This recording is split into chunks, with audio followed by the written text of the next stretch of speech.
Welcome to the first episode of After the Letter, our short companion conversation to this week's reading of the Screwtape Letters by C.S. Lewis. In these episodes, one of us has just narrated the letter, while the other is hearing it for the first time. So what follows is a fresh conversation about what stood out, what surprised us, and what still feels relevant today. This week we're beginning with letter 1, and with a letter that feels immediately concerned with distraction, attention, and the subtle art of keeping a person away from what really matters. So I started listening and I didn't really understand it to begin with. It was very matter-of-fact and it was very business-like. Yeah, I wasn't sure that I was going to enjoy it to begin with. What was your first impression of the voice that I used? It was interesting. It kind of just reminded me of those old school, I don't know whether people will remember it, but that yes minister type thing. I was kind of going for something like that. Yeah. Civil service. Yeah, it's like bureaucratic. Yeah. But old school bureaucratic. Yeah, that's what it was like for me to begin with, and I wasn't really sure what to make of it.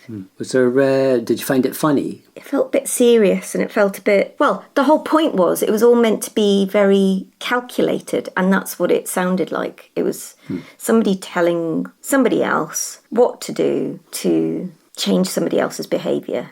It didn't really sit very well with me to begin with.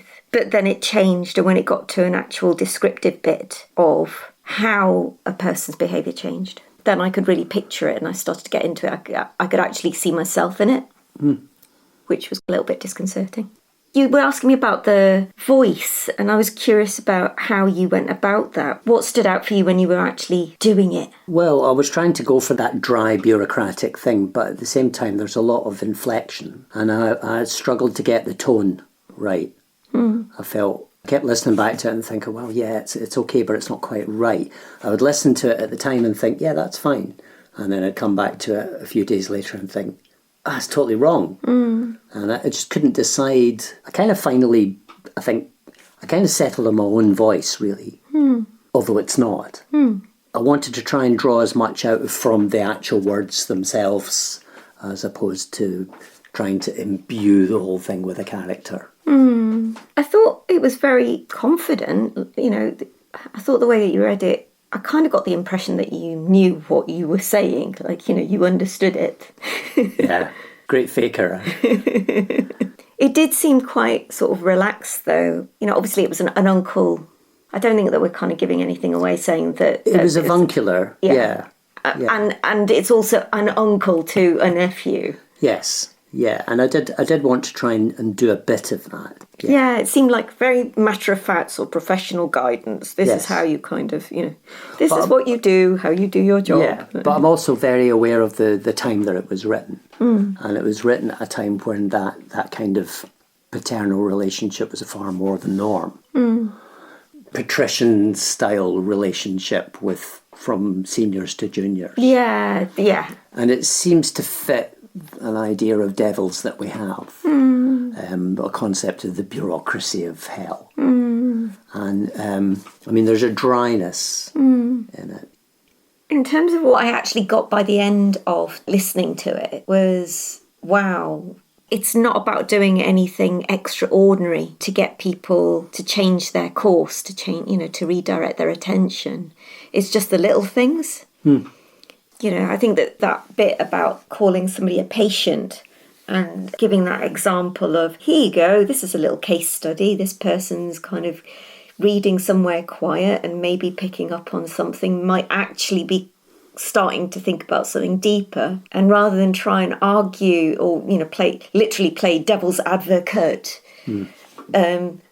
it's a lot easier just to distract somebody's attention, put something else in their head, or just introduce that idea of, yeah, this is a very big thing. I should give it more attention in a different frame of mind. So literally it's putting off how to delay, how to distract, how to dissuade, rather than even focusing on the topic itself, whatever the topic was.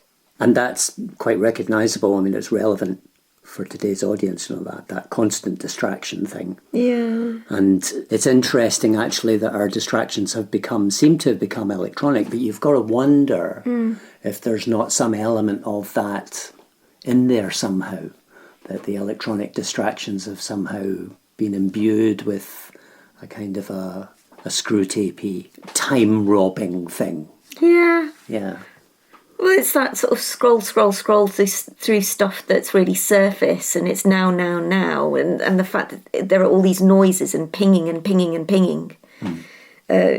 don't actually get to form a deeper thought. Yeah. Yeah, so, yeah, go on. What were you going to say? Well, I was going to say, if there's one line, image or idea from this letter, that will carry into the next one. I think it's the idea about the professionalism, and it's evil often works not by grand gestures but by drift. What do you mean by drift? Things are hidden. It's like things move slowly. There's a slow decay with this methodology that they use, rather than grand gestures. Yeah. For me, I think it was also just things that are important get lost in the ordinary, like the idea of I'm hungry, or there's my bus, or I wonder what's gone in the news today. Those were kind of like the examples that I was picking out. And those are universal. We're constantly being distracted by what matters to us. We don't stop. We don't give ourselves time to reflect or think or be uncomfortable. That was the bottom line. The quickest way to distract this person was by pointing out a potential, and they may not even have been hungry in that moment, but introducing the whole idea of food. And also leading from a potential discomfort, it's luring them back with comforts. Yeah. With food, with normality. Yeah. Stop thinking, just stop being in your head, go and be with people, which is a great thing, but it was just the way that it was done. Yep. So, yeah. Okay, thanks. Yeah, I look forward to the next one. Thank you for listening to the first episode of After the Letter.